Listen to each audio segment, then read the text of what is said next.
Tigana by Gavriel Kay is an amazing book. Don't purchase it.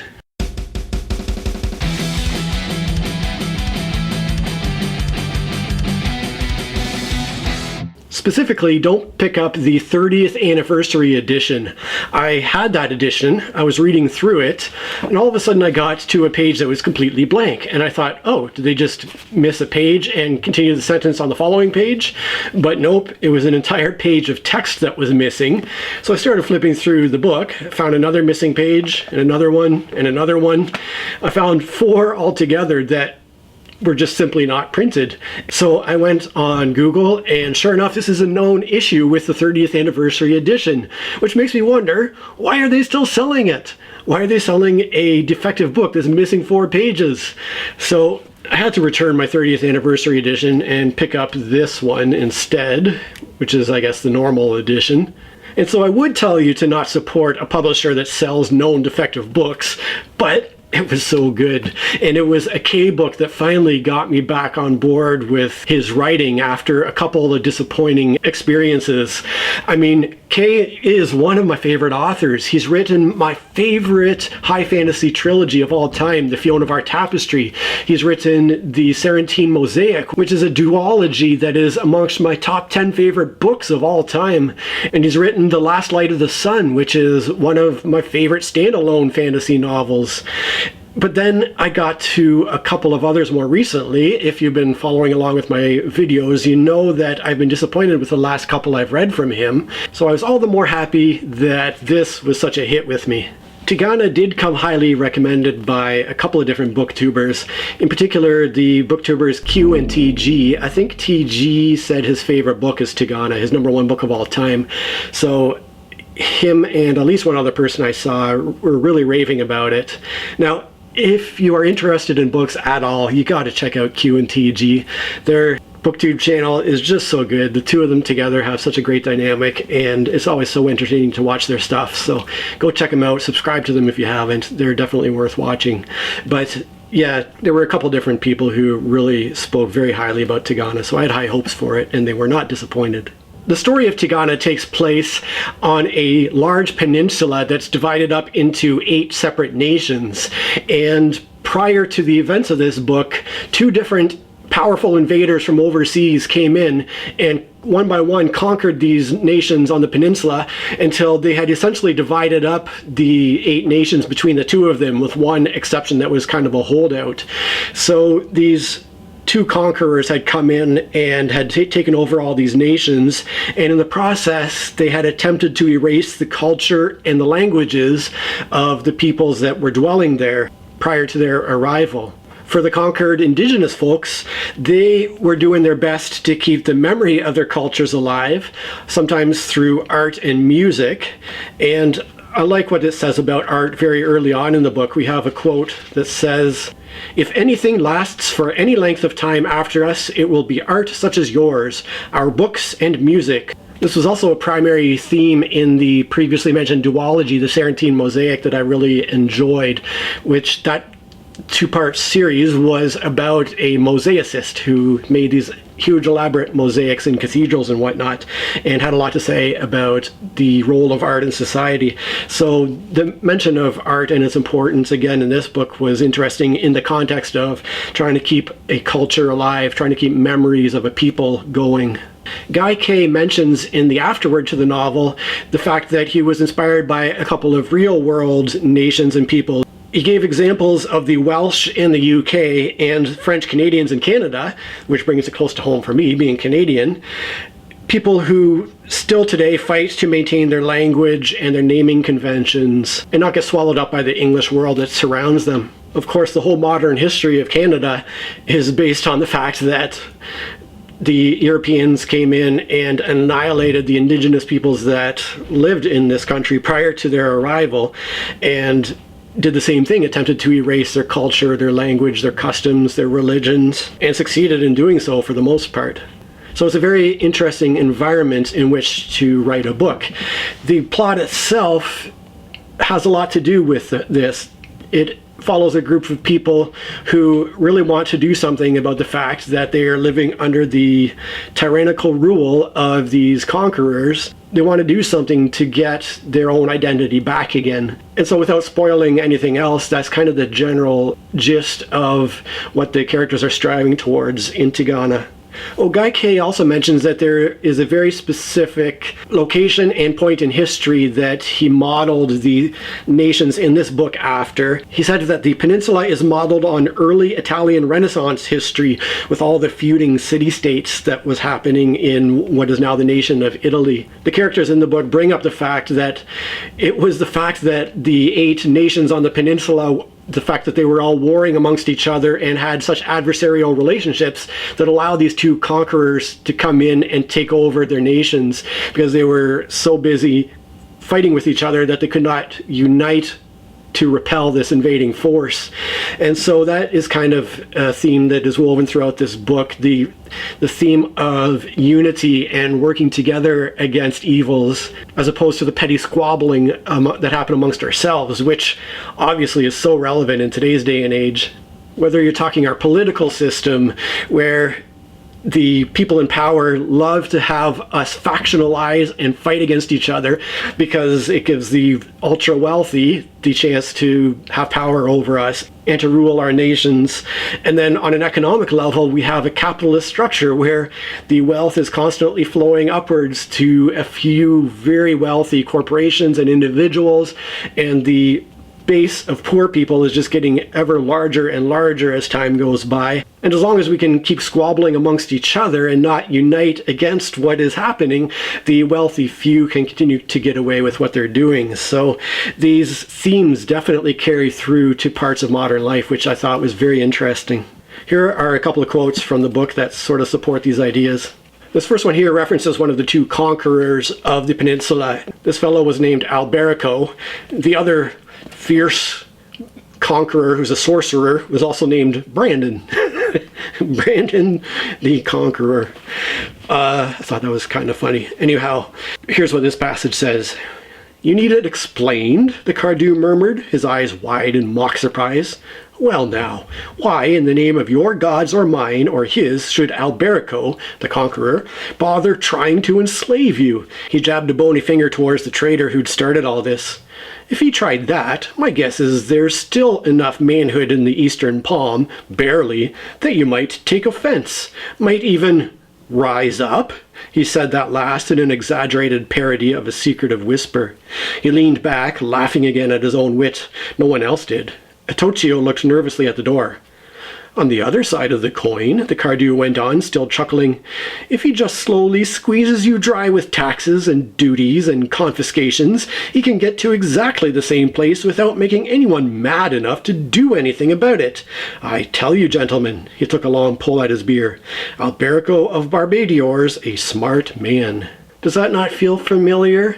The idea of just slowly squeezing us dry over time, not so severely that we get angry enough to do something about it and actually rebel against what's happening, but just enough to still kind of squeeze us dry anyhow.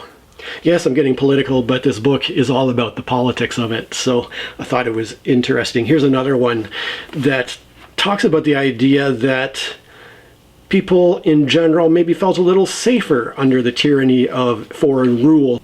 It says, "Coward!" Erline exclaimed. "Rot you, you arrogant princeling! What would you know about it?"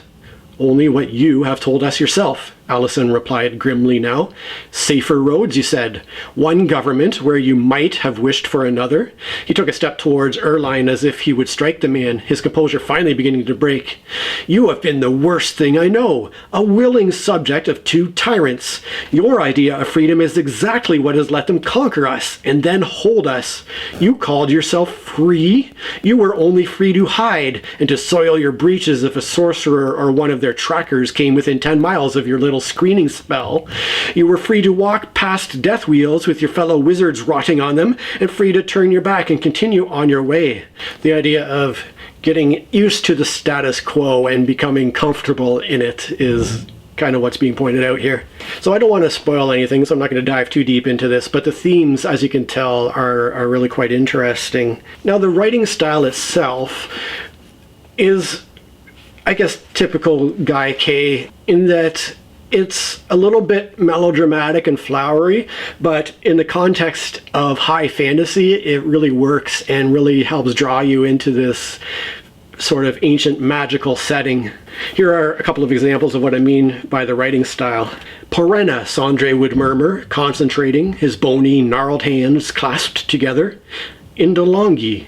And Catriona marveled at how many names there seemed to be, how many lives Baird and Alisan had touched in their travels through a dozen years since returning from Quilia, readying themselves and these unknown others for a time, a season, a moment in the future, which was now, which they had lived to see, and her heart was filled with hope as she whispered the names over and over to herself like talismans of power. And then just one more quick example here. She kept her gaze steady on his own, dark and clear and calm, as she spoke at last, after so many years, the words that set her on the final path, that set him, set them all, the living and the dead, the named and the lost, on that path, as, loving him with a sundered heart, she lied. So you can see there's this melodramatic flair to the prose, and again, it's not a criticism, it's certainly something that works within a high fantasy story. I just want to take a really quick second to send a thank you to my Patreon supporters, in particular to my higher tier supporters Joanna and Paul. I just can't express enough how much it means to me that there are people who have my back, who are wanting to see me succeed, and who are just rooting for me. So that really means so much to me, and I'm so grateful to all of my Patreon supporters. So thank you. Now, because the book does have this sort of medieval fantasy setting that so many high fantasy books have, it does have all these elements you might see in a historical fiction set in the Middle Ages. But because I'm such a fan of history, there were a few moments in here that sort of made me sit up and go, I'm not sure if that's quite how I would put that. And yes, I'm going to be a well actually type of guy and point out a few things about the historical elements that I was questioning a little bit. So the first was this: a group of characters has been confronted by a group of outlaws who are threatening them as they get interrogated by them. One of the outlaws says, "Who are you and where are you riding?" The voice was an uncoiled whip this time. Devon jumped. Behind Dukas, 7 bowstrings were drawn back. Devon, his heart pounding, saw Alisan hesitate. So first up is the idea of this dramatic moment that you might see in a movie of 7 people drawing their war bows back and training the arrows on the speaker as a threat to them. Unfortunately, that's not how longbows work. You can't hold a bow at the ready. If it's a war bow with any kind of power, it's a pull, quickly aim, and release. That's one advantage that crossbows have over longbows, the fact that you can draw the bow back and have it at the ready for the right time to shoot. It's just not something that you can do with any sort of longbow that is equipped for war in terms of its power. So that was just one thing that jumped out at me. This next thing here is about shields. Charging at him, trying to drive the man backwards down the slope, Devon swung his sword as hard as he could. It clanged on the metal shield, sending shockwaves all along his arm. Metal shields weren't a thing. Shields were made of wood and hide, but not metal. And of course, you'll always find an exception to the rule, like little bucklers. These tiny little shields were often made of metal because they were small and the metal wasn't too heavy enough to use in a shield. If you had an entire shield made of metal, that would be a huge weight for starters, and it would be kind of an useless expense. Shields were made to take damage and be disposed of and reacquired and used again until they got too damaged again. They were sort of a disposable item, and having a solid metal shield would just be completely impractical. But in the context of this fantasy story, the type of warrior that was attacking this character, it was described as being, I think, larger than a normal human. So in that context, maybe it was a bigger, stronger type of person who could wield a metal shield. So I'll give it a pass in this case. This next one was about battle strategy, and it was following sound historical sense up until the point where the battle started, in that a much smaller force that was outnumbered 3-1 had the advantage of being able to choose the terrain on which the battle took place. So naturally, the smaller army found a piece of elevated terrain that they could set their army on and force the other army to have the lower field. And in that way, they could sort of make up for the difference in numbers a little bit with the terrain. However, the book then goes on to say about the start of the battle, I'm going to censor out a couple of things in order to avoid spoilers, but it basically says, from below they heard a roar of sound as, crying their king's name aloud, the outnumbered army moved forwards across the valley to meet the soldiers of the enemy. And so they went to all this work to get the elevated terrain advantage, and then they opened the battle by charging down the hill at the enemy and thus negating the whole advantage they had to begin with, which is just something that any military tactician would not do. You look at ancient medieval battles like Crécy or Agincourt, where a small English army was facing a much larger French army, and so they set themselves up and fortified themselves on a little hill, fortified with kind of stakes driven into the ground as protection from cavalry, and then they waited for the enemy to approach them in their advantageous position. And it would be absurd to just throw it all away by charging down the hill, although it is far more dramatic to do so. So those little points kind of came out of my interest in history. The next one here is from my very limited experience with boxing, and it just made me do kind of a big face palm when I read it. Here's what this paragraph says. With an animal roar of mingled rage and pain, Niavo Dastabar, a very big man himself, linked his two hands like a hammer or the head of a mace and swung them full into the face of the soldier nearest to him. The blow smashed bones like splintering wood. Blood spurted as the man screamed and crumpled heavily back against the coffin. Now, I'm just trying to picture this. In order to increase the force of his blow, the man links his fists together and does some kind of a double-fisted hit. If that were a thing, you would see them doing that all the time in MMA. They'd be going, wait, why am I doing only one-hand punches when I can link them together and do a doubly powerful two-handed punch? That's not quite how that works. You can't get any kind of force going when you have two hands linked together. You really can't get your body behind it, as opposed to when you throw a punch, you can really, starting from the feet and up, put your entire body into the blow. So you can't throw any kind of forceful strike with two hands linked together like the head of a mace. And then finally, my other little will actually comes from my experience as a paramedic and dealing with all sorts of dead people. First up, we have this little sentence here. For a moment longer, they looked down at the dead man. Only a crescent, the moon's pale light was still bright enough to show the staring pain in his face. And then another one here that says, the man was smiling as the Chancellor's sword came down from its great height and drove into his heart. Even in death, the smile remained on the terribly afflicted face. So these two passages reference expressions that are locked into the dead person's face after they die, and that's just not how death works. When somebody dies, when their heart stops beating, the first thing that almost always happens is they have a hypoxic seizure. As soon as their brain is deprived of oxygen, they kind of go rigid for several seconds and then slowly relax out of it and then go completely limp and relaxed. And every muscle in the body from the face on down is totally relaxed. So you're not going to have any sort of smiles or grimaces locked into the face of a dead person. That's just not how bodies work.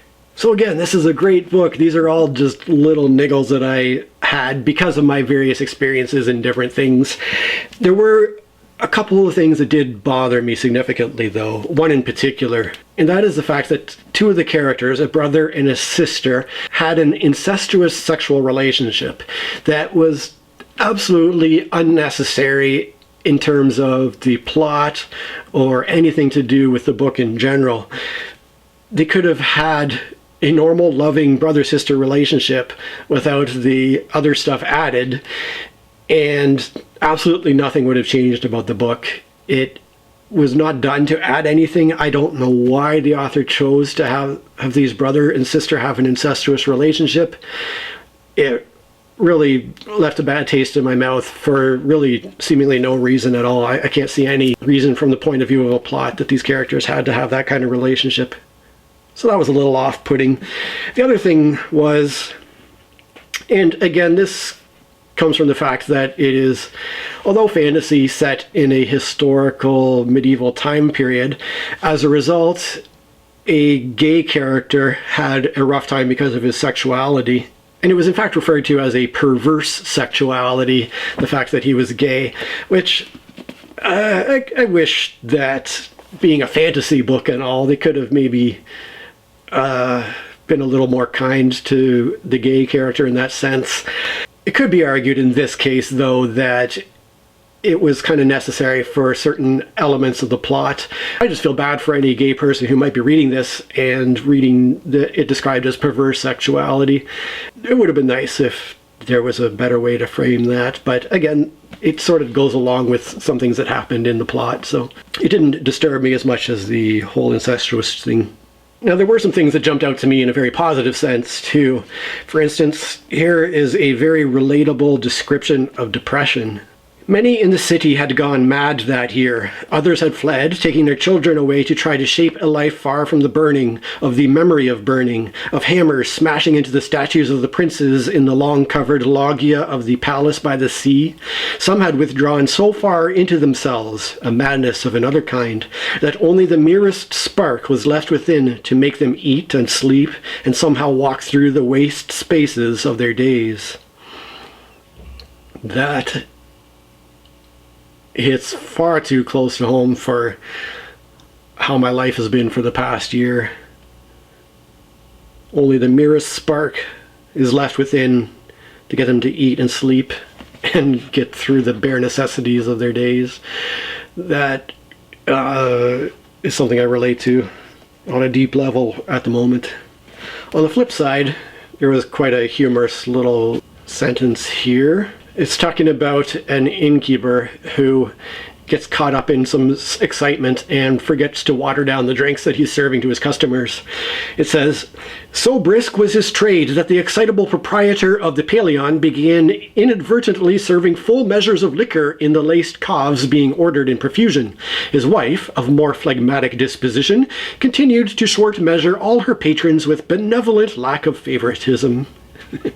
Benevolent lack of favoritism is a great phrase. Another cool thing here, woven into the theme of unity and working together, is the idea of compassion. One character says, "That is what I am trying to say, Katriana. It is possible to differ on such matters, and to reach a place as terrible as that one was for both of us. I am learning so many things so late. In this world where we find ourselves, we need compassion more than anything, I think, or we are all alone." And it's certainly the fact that a couple of people have had compassion on me that's really got me through the last year as well. So overall, this is an epic story. It encompasses events of nations, really groundbreaking, pivotal events, and it's all done in a single standalone book. So it is so well done, but it just, at the very, very end, left me with a just slight note of disappointment. I wish a character could have just said this certain thing that was not said, and instead this bit was left hanging at the very last sentence of the book, which made me go, no, why? Why finish like that? I can't say anything else for risk of spoiling anything, but it was just a unfortunate note to end such a great book on. But anyhow, I would like to hear from you. What have you been reading? Tell me about some books that I should check out. I'm always open to recommendations, although my to-be-read list is so long that who knows if I'll ever get to most of the recommendations I see. Doesn't mean I don't want to hear about it, though. Oh my gosh, I am so glad somebody took the time to watch this video. If you could just do me one more favor and consider giving me a thumb up, maybe subscribe to my channel or share the link to this video with somebody who you think would enjoy it. I would really appreciate that. Cheers. Which it. So as he said, and that is, he said that the peninsula is modeled on and determine, and the fact that we will, and as long as we can keep squabbling with each other, the wealthy few, and this one was named, he jabbed a toach in the behind Duckass. It's just, if it's any, had the advantage of being able to toot, I just feel bad for anybody who is, it's just not, that the excitable proprietor of the paleo, oh, but anyways, I don't know what that has to do with anything.